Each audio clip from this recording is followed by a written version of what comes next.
I am so excited for today's video because I'm going to be talking about my top 10 almost best books of 2022.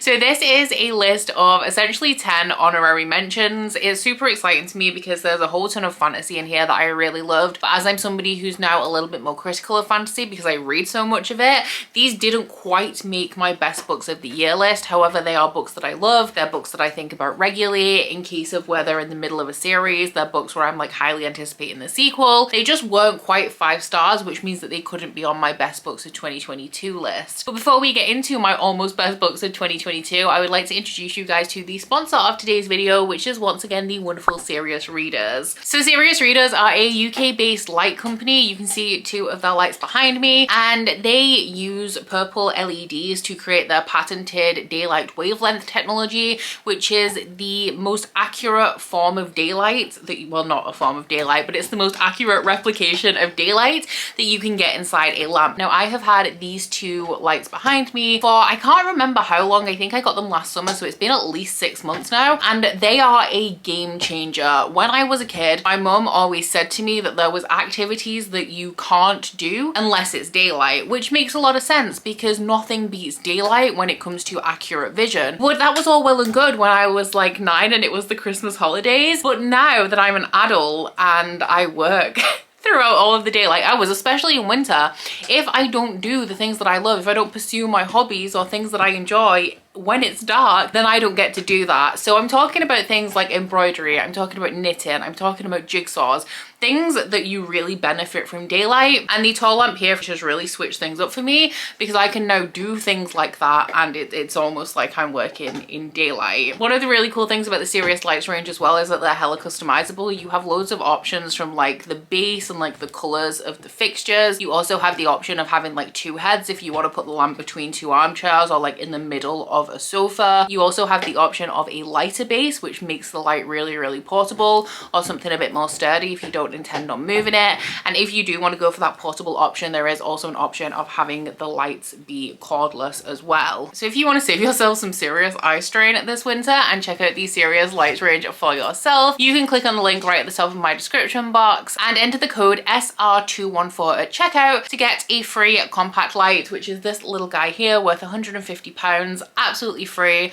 with any purchase of a light from the Serious Lights range. Once again, a big thank you to Serious Readers for sponsoring this video. So getting into my 10 honorable mentions or my 10 almost best books of 2022, these aren't in any particular order, it's just the order that I picked them out of the stack. But the first one we have is The Shadow of What Was Lost by James Islington. This one is an adult epic fantasy. It is quite Tolkien-esque, and also a lot of people say that this is kind of like Wheel of Time, which now that I'm like a couple of hundred pages into Eye of the World, I definitely like understand that reference. But this is your like standard person embarks on a quest and people join them along the way kind of fantasy. Also reminiscent, if you watch my worst books of the year, Realmbreaker by Victoria Aveyard, I feel like this has a lot of similarities within the plot, but I did enjoy this one better. So this one is following a guy called Davian. He's quite young, and this is set about 20 years after a war where the Augurs, who have like godlike abilities, were wiped out of this world, and the gifted, who have similar abilities to Augurs but they're not seen to be as dangerous, were allowed to live, but there's now a series of tenets that keeps them in line. So they're essentially slaves, like they can only do what people say that they're allowed to do. So Davian attends this school for the gifted, and there is a series of trials coming up that he has to pass to be able to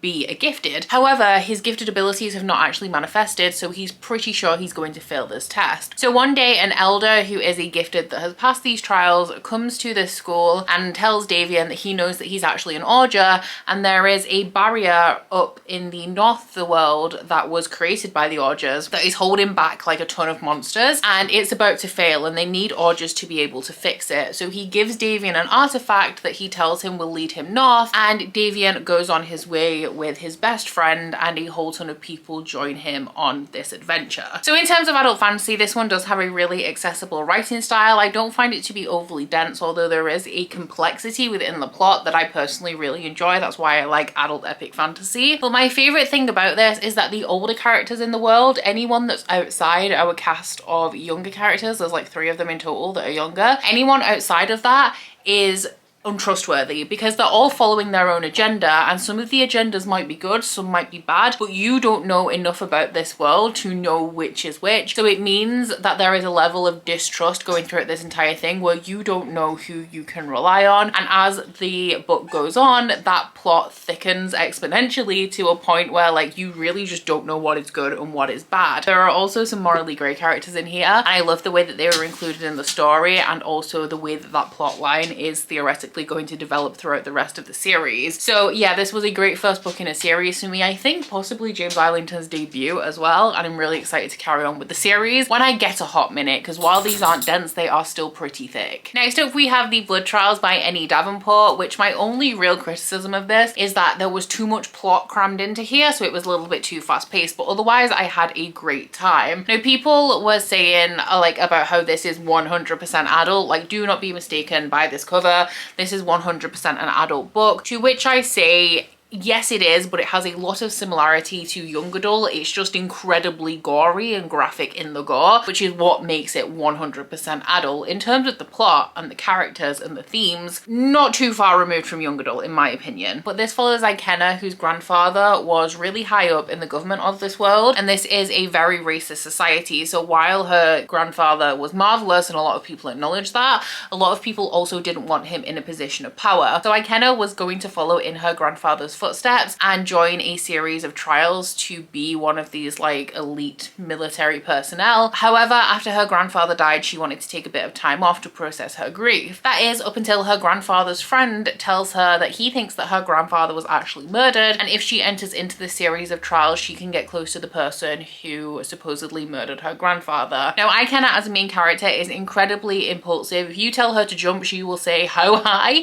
and she will believe anything you say wholeheartedly, even if the evidence right in front of her face is proving otherwise. I will say that this is incredibly entertaining in the way that Ikenna can be like that, in the way that she like acts first and then asks questions later, but she is a main character that definitely could do with like taking a step back before she like impulsively just follows through on like the first impulse that comes to her mind. So the thing that I really liked about this is that there was a level of angst in here within the plot that I really appreciated. You know that I like an angsty read, and then that was on the backdrop of this world with it's like a sci-fi fantasy. It has a fantasy plot line set in a sci-fi world. We had the backdrop of this world, and I think that the world building was decent in here, and we also had the plot structure of this series of trials, which is something that's been done over and over again, but I can't lie, I still love it. Next up we have Her Majesty's Royal Coven by Juno Dawson, which is a book that I didn't expect much from and ended up really loving. So this one is a witchy story set in the north of England, and something that I really enjoyed about it is that you can tell that it's set in the north of England. It's set not too far from me in Hebden Bridge, which is a bizarre place to set a fantasy novel, any novel. It's such an obscure location, but I mean, I enjoyed that about it because I enjoyed the tone of the novel and the dialogue and the characters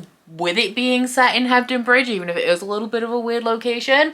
So it's set in the north of England, and we're following a group of women who were best friends. They had a sisterhood when they were kids, and since then there's been this massive war with the warlocks, and one of them has risen to be the high priestess of Her Majesty's Royal Coven, which is the like official government body, like authority on witches. The other 3 have gone their separate ways, partially due to trauma from the war with the warlocks, and some of them found Her Majesty's Royal Coven to be too restrictive and have gone off to like start their own covens. So the one who is the high priestess of Her Majesty's Royal Coven has found a prophecy that states when the sullied child appears, it is going to bring about the end of days, and this big demon will rise to cause the apocalypse. So the high priestess thinks that she's actually found the sullied child, and she goes to her friend whose magic is an affinity for animals, so she's working as a vet in Hebden Bridge, and asks her friend to take the child in to hopefully like rehabilitate them and stop them from becoming this sullied child figure that is going to bring about the end of days. I really love the atmosphere of this because it was set in the north of England, but something else I really enjoyed is the inclusivity of this story and how it brought things like transphobia, homophobia, diaspora, and like racism to the table without making that the entire story. story. Those are core themes within here and are not only like very relevant to the plot, but also relevant to some of the characters' motivations. But it still didn't, for me, break away from the fact that this was a fantasy story. I still enjoyed it as a fantasy story, but also enjoyed the addition of these additional conversations and the context of that within a fantasy story as well. I also really liked the discussion of people growing apart as they're older and how you have deep ties to people that you knew when you were children, even if you've gone in very different directions as adults, and kind of like reconciling the person you knew or the person you were when you knew this person and the people you are and like your actions today. So definitely very excited for the sequel to this, and we'll definitely be looking out for more of Juno Dawson's adult work in the future. We then have The Fires of Vengeance by Evan Winters. Would also recommend the audiobooks for this series as well. The narrator for the audiobooks has a voice like chocolate, and they're actually quite short audiobooks considering the lengths of the books. But this is the sequel to Rage of Dragons, which also could have been in this video because I read that in 2022 as well. It's just I enjoyed the sequel a little bit more. But this one is an adult fantasy about a young man called Tao who lives in a society where your magical power is what makes you nobility. So everyone's kind of tested. The women have all of the power in this world as well. So all of the women from all of the classes are tested to see if they have this ability, and all of the men who have the kind of tolerance to be vessels for this ability are also like promoted in society. But it's a very classist society, and it's set on an island that is warring against the mainland. So all Tao's society does is constantly fight back against the heathens, which are the people from the mainland, as they believe, the people of the island believe that they are like the true believers. The magic in this world is very much tied to dragons. So the women with abilities in this world have the ability to call down dragons. Some of them have the ability to actually control them, and some of them have the ability to channel the strength of a dragon into the men that are able to be vessels for this power. So it is like a matriarchal society, and Tao is from the lower classes, and he is approaching the age where he's going to have to start his mandatory military service. However, he's in love with a girl from his hometown, so he doesn't really want to, and he's trying to figure out a way of how to get out of it, which he decides on a plan, but everything goes out the window when a lot of bad things happen to people who are close to him. So from that moment on, Tao decides that he is actually going to join the military, and he's going to rise through the ranks until he gets to the like level of nobility, which is like military prestige, and then he will have the ability to challenge the people who hurt the people close to him to a fight to the death without any repercussions, because he will be of a higher social status. So in the first book, Tao is very, very driven, to the point where I mainly gave the first book 4 stars because Tao does not have anything else about him aside from his revenge mission, which is intentional. He is supposed to be that way, and that is the point of the story, that he is so focused and so driven on his revenge that there is nothing else in his life. But what that meant was that I wasn't as consumed by the story as I could be, because there was nothing for me to root for aside from Tao's revenge mission. Now, things do change as we progress through the series, and we do have an inclusion of some female characters that I really liked in Fires of Vengeance, which is why I preferred it a little bit more, but especially because this series is mainly narrated by Tao, but we do have occasional chapters that are from the perspective of different characters. And there was one chapter towards the end that was from the perfect perspective for the events that were going on, and I think that considering what the events were, if it was narrated by any other character, I really wouldn't have cared all that much about it, and it's not something that I ever thought I would care about. But because of the perspective that Evan Winter chose to tell that part of the story from, I found it to be an incredibly powerful and moving part of the book. I do know that the 3rd book for the series is overdue. I am hoping to get it sometime soon, but these are actually, considering it's like adult epic fantasy, they're a pretty quick read, as the pacing is pretty quick, and then I listened along to the audiobook as well, which I would definitely recommend doing that because the narrator is 10 out of 10. So now that we've just spoke about Fires of Vengeance, I feel like we should move on to The Final Strife by Sarah Ella Reefy, because there were quite a few elements of this book that reminded me a lot of Rage of Dragons. So this is once again in a classist society, and this one is separated by blood. So you have people with translucent blood at the bottom, and they are the servant class. They are also mutilated shortly after birth because of a rebellion that happened a couple of hundred years before the start of the story. In the middle, we have the Blue Bloods. They are kind of like the peasant class. They're oppressed, but not quite to the extent of the people with translucent blood. And then forming the majority of the civilians on the nobility, we have the Red Bloods. So before this story starts, 12 babies with red blood were swapped with blue-blooded babies so that the ones with red blood could be raised by blue bloods and learn of the oppression from the perspective of being blue-blooded, with the eventuality of entering a series of trials that would allow them to be the leaders of the world, like the winners of the trials become the leaders of the world, and then they could like crack apart the empire from the inside because of the perspective they'd gained by being raised by blue bloods. So this story is told by 3 women, one from each of the blood types, and one of them is a red blood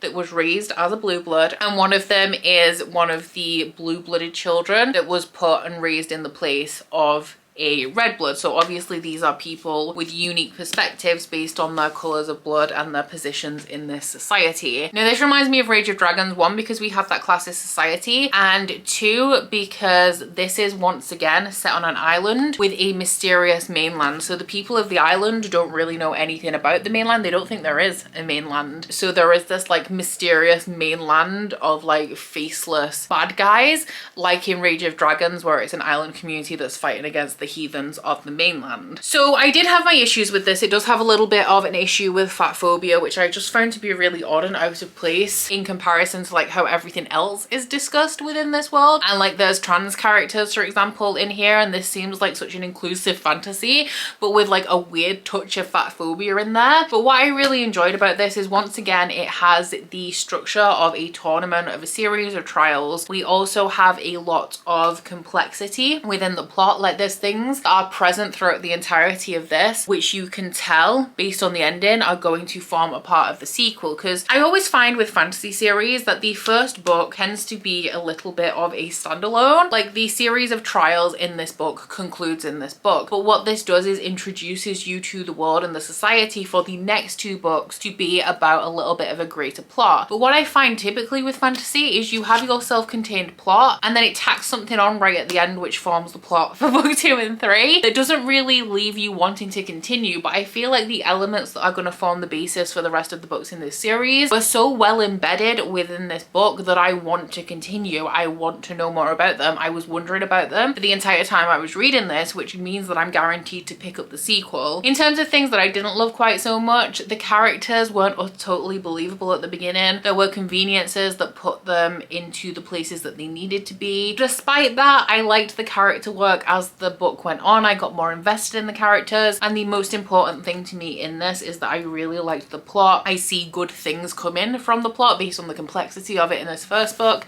and I also really loved the world building in this one. We're gonna segue into a little bit of romance, and this is an odd one for me to enjoy so much because it is The Dare by Harley LaRue, which is a novella. It's an erotic novella, so it's very different to everything else we've talked about so far. So this one is 143 pages, and what this one really made me realize is that I like smut to be under 200 pages. I want an erotic, like 150 page, one night only novella, and then I want everyone, the characters and me included, to just move on with their lives. So this one is a little bit of a bully romance. It is about a popular girl who is attending a Halloween party, and the misfit boy from school, like they've graduated school, but it's a popular guy from the school that's throwing this party. So he's invited everybody who like went to their school, and the boy who was the misfit is also attending, which she thinks is really, really weird. And she's a little bit on edge because she bullied him for the majority of the time that they were at school together. So they get into this drink of beer pong that they then turn into Drink or Dare, where if you get the ball into the cup and it has a dare on it, like written on the cup, then you have to perform the dare. So those two end up getting into this game, and the dares start to get more and more degrading and humiliating as the game progresses. So I am a sucker for the dynamic of the popular girl and the misfit boy. It's such a cliche. A lot of romance tropes are, but I feel like this is the basic basic bitch romance cliche, and I'm a sucker for it. I will eat it up. So I really enjoyed that. And then there is a kink list available on the Goodreads for this, but it does go into things like a little bit of BDSM and like humiliation within the dare portion of it. So do go ahead and check that out if you are thinking about picking this up. But yeah, I really enjoyed it. And now when I'm reading smart, like I literally just want novellas like this. And also this is by Harley LaRue, who wrote one of my favorite books of the year. So she is now an auto read smart author for me. The only other contemporary story in this video is Magnolia Parks by Jessa Hastings. This is an angsty, messy mess of a book, but I ate it up. This is like British Gossip Girl. This is Chuck Bass and Blair Waldorf at their absolute worst, and I ate it up. It's classed as like a non-conventional romance, so it just isn't guaranteed to have a happily ever after. These characters aren't necessarily meant to be together. It's just a messy, toxic relationship that is not something you should be striving for, obviously, but it is so entertaining to read. So this is following Magnolia Parks and BJ Ballantyne, who were destined to be together forever. They're more like Blair and Nate if we're talking about Gossip Girl in terms of like their setup. They were best friends when they were kids, and they just always thought that they would be together. So when they got into their late teens, they did develop a relationship. However, BJ then cheated on Magnolia. So it's been a few years since that happened, and they're still in love with each other, but they have absolutely no communication skills. So instead of talking it out, kind of forgiving each other and getting back together, they just go out of their way to intentionally hurt each other over and over and over again. To what end? So Magnolia dates a series of guys. Like, she always has a new boyfriend, but she never sleeps with anyone. And then BJ is just like sleeping his way through London. Both of them are only doing it to hurt the other one, but then at the end of the day, they're both sleeping in the same bed at night because they stay at each other's houses, or BJ's always at Magnolia's. So this is just those two being toxic to each other backwards and forwards, and like going 2 steps forward and then 5 steps back constantly. And this is so messy and so entertaining. And one thing about this that I really loved is that the writing is so overly dramatic and metaphorical that I feel like it really captures this sense of teenage infatuation that is going on here. Like, these two, I wouldn't even necessarily say they love each other. Maybe they do in their own way, but they're definitely infatuated with each other. And the metaphorical writing and the beauty of the writing definitely captures that for me and makes this so dramatically. It puts me in a place of feeling like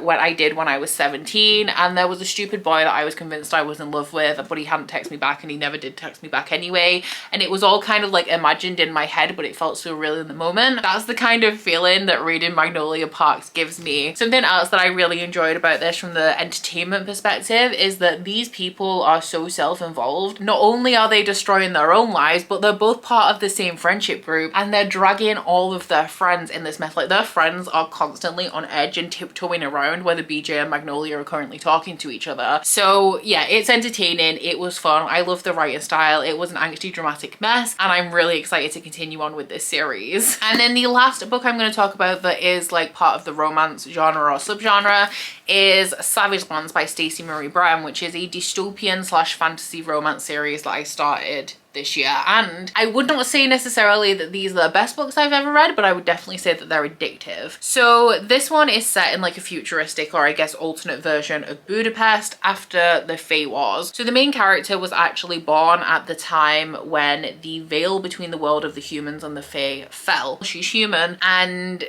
her father was this notorious general, but he died during the Fae Wars. So she's been raised as the ward of the king, and throughout her life has grown close to the prince and fallen in love with him. However, they can't really be together because they both have like political arrangements to fulfill. Like, ideally they will go on and marry other influential political figures to create alliances. So the world has actually been split into two, and like the humans and the Fae live separately. So the main character lives in the human side of the world, but because she is from a position of privilege, she tries to help out other people by, I don't understand why she thinks this is a thing, but she steals drugs from the trains that move them throughout the city or throughout the world, and she puts them back back onto the market so that the people benefiting from the profits are essentially the people who need the money, not the elite. So she's just pushing drugs into the black market, which I feel like facilitates addiction within the lower classes, but I mean, what do I know? And one day she's captured at the checkpoint between the human area of the world and the Fae area, and she's thrown into this prison that's like notoriously difficult to get out of. Like, nobody ever survives this prison. And while she's there, she meets this guy called Warwick Farkas, who's like a big bad, like, scary guy who fought on the side of the Fae during the Fae Wars. The thing about this that makes me say that they're not like good is that they're very formulaic. Like, the amount of explosions that happen within the first 2 books in this series is intense. Like, every situation is fixed by somebody blowing something up. We also have like motorcycle chases, car chases. This would be a really good like action movie series, and I feel, I'm not an action movie fan, but I feel like they have that vibe where like they're kind of addictive. They press like a whole ton of your buttons, but they're not like especially memorable or distinct from each other. Think like the Fast and Furious series, which I've never watched one of, apart from that it's been on the background of the television, but that kind of vibe, if you know what I'm saying. I do find them super compelling though. I find them super addictive, and I find that when you get to the end of them, like the last 50 pages has you desperate to pick up the next one. I actually ordered all of the books in this series from Waterstones like 7 months ago, and they still haven't sent me books 3, 4 or 5, so I sadly have not continued, but otherwise I would have done if I had the books. They sent me the last one, it's just all of the ones in the middle that I'm missing. And then the last 2 books we're going to be talking about are absolute chonkers. The first one is Jade Legacy by Fonda Lee. I read the entire Greenbone saga in 2022, and I was making a series of videos where I do a reading vlog that's non-spoilery, and I read like the whole series in one vlog, and I've decided to stop doing that because I feel like when I read things back to back like that, they don't stick with me the same as they do if I like space them out a little bit. So sadly, I feel like I could have enjoyed this one a little bit more, or this one would be more something that I think about more if I hadn't have read them back to back. So there is like one core plot that starts in the first book and goes throughout the entirety of the series, and it is about these 2 families. Now, we do actually only follow one of the families, which is the Call family, but essentially things have been heating up between these families that have always been rivals until there is an incident that causes both of the families to go into all-out war. That is present throughout the entirety of the trilogy, but it very much, like, the tone of the war changes the more you get into the series. So I feel like it's as you would expect in book 1, but then as the clans develop, they go into different things, and it becomes more about politics and trade and things that I was just less interested in, because by the time we get to the end, this feels like Fonda Lee was writing a hypothetical, if this was real life and if this was like relatively modern day and these clans were doing this and wanted to further their agenda, what would politics look like? Like, what would the world's viewpoint on this island look like? How could these families make legitimate money while also still peddling jade? What would the world be like if jade was a substance that people wanted? Because with every book, the world gets wider and wider until it becomes quite a lot about international politics and less about an actual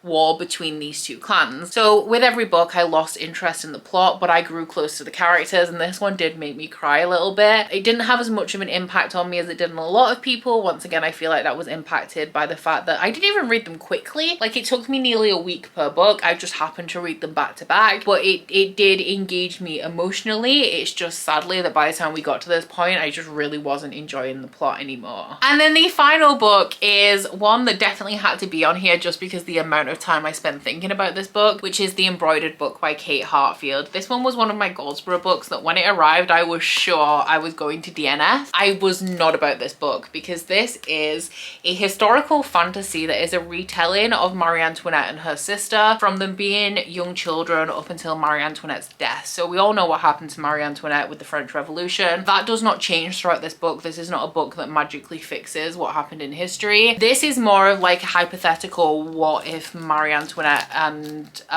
is it Maria Carolina? No, Charlotte. Is she Maria Carolina? Because they have many different names, but what if they had magical abilities? So it starts off when they're kids and their governess is murdered and they find an embroidered book of spells. So they dive into this and try performing spells to stop their mother from marrying their elder sister to is it Prince Ferdinand, who is going to be the King of Napoli, who is known for being a monster. Sadly, their spell doesn't work, but something does happen that means that it is Charlotte that ends up marrying him instead of the elder sister. And Marie Antoinette, I think she was supposed to like be able to do whatever she wanted within reason because it's the 1800s, but she ends up obviously going to be the Queen of France at an especially turbulent time. So it is about these two sisters communicating with each other, talking about the struggles of their positions, and also going into very different directions with like politically their position in the world.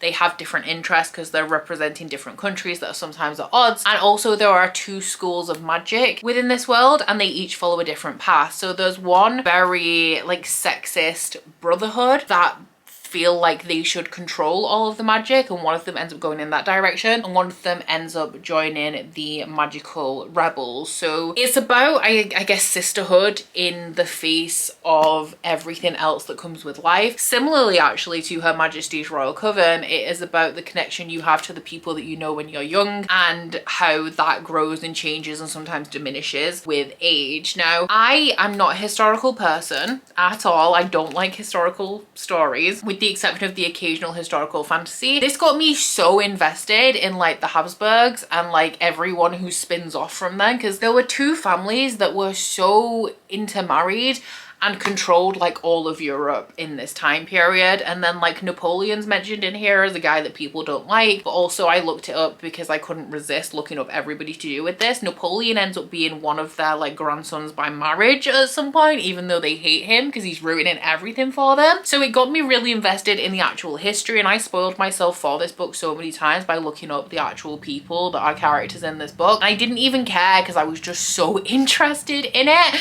So I love how invested I got in this. I do believe, I don't know, because the reason I don't like historical stuff is because I don't know too much about history. It's never been a field I'm particularly interested in, but I feel like based on what people have said in my comments about what Marie Antoinette did, or like how people have a negative opinion of her, I feel like this is potentially more sympathetic to her than people would like. However, I don't know, because I don't know enough about Marie Antoinette as a person to have like an opinion on whether I would like her or dislike her. So do be wary of that going into it. But my one kind of thing why this didn't get 5 stars from me is because I don't understand Kate Hartfield's point, which could be a lack of knowledge on my part because I'm not a historical person. I just don't understand why she chose to retell this story with magic, especially based on like the end, because like I said, nothing in history necessarily changes in terms of the outcomes. So I don't know what her point was in deciding to tell this story. I don't know what she intended to add, and I also don't know enough about the actual historical events to know what was different and made different by the magic in this. It could just be a speculative thing, like what if this happened because magic, but I don't know, which is why it wasn't a 5 star. But I think about this a lot. I really enjoyed it. So those were my 10 honorable mentions, or my almost best books of 2022. I do hope you guys have enjoyed this one. I feel like this stack of books is more representative. This stack of books is what you would expect my best books of the year to be, based on like the types of books that they are, but they just weren't 5 stars. And there was a lot of things going on in 2022, which meant that I wasn't as, I guess, I wasn't mentally here, which I discussed in my worst books of the year video, which meant that maybe if I was in a better headspace when I read some of these, they could have been 5 stars. These are still a stack of books that I really enjoyed, and it just proves that a lot of time rating is immaterial, because these books are books that like are gonna stick with me. The books that I think about a lot, they didn't get 5 stars, but that's fine. Like, you can enjoy things that are flawed. Things can be like almost your favorites and still have criticism. I think that makes them more interesting because you can discuss multiple facets of them, whereas I find if I have a 5-star read, the only thing I can really say about it is like, oh my god, it was so good, I loved it. Whereas I have more to discuss with a 4-star read. 4 stars are probably my favorite rating. Hate a 3-star. 3-star is the absolute worst. So down in my comments, please let me know a book that you think about a lot for positive reasons that didn't make it onto your best books of the year list. So the book that you think about the most that you love but wasn't quite a new favorite. Once again, a big thank you to Serious Readers for sponsoring this video, and please don't forget that if you would like to check out the Serious Lights range for yourself, you can head to the link at the top of my description box and enter the code SR214 at checkout to get a free compact light with any purchase of a light from the Serious Lights range. But aside from that, guys, please don't forget to like this video if you liked it and subscribe if you wanna. If you head to my description box, you'll find a link to my Goodreads, Instagram and Twitter if you'd like to follow me on any of those, as well as a link to my Bookish Candle website, the Etsy for that, and a 10% off discount code. But that's it from me today, guys. Bye! Oh, you bite your friend like chocolate. You say you'll go where nobody knows, with guns hidden under our petticoats. We're never gonna quit it, no, we're never gonna quit it, no.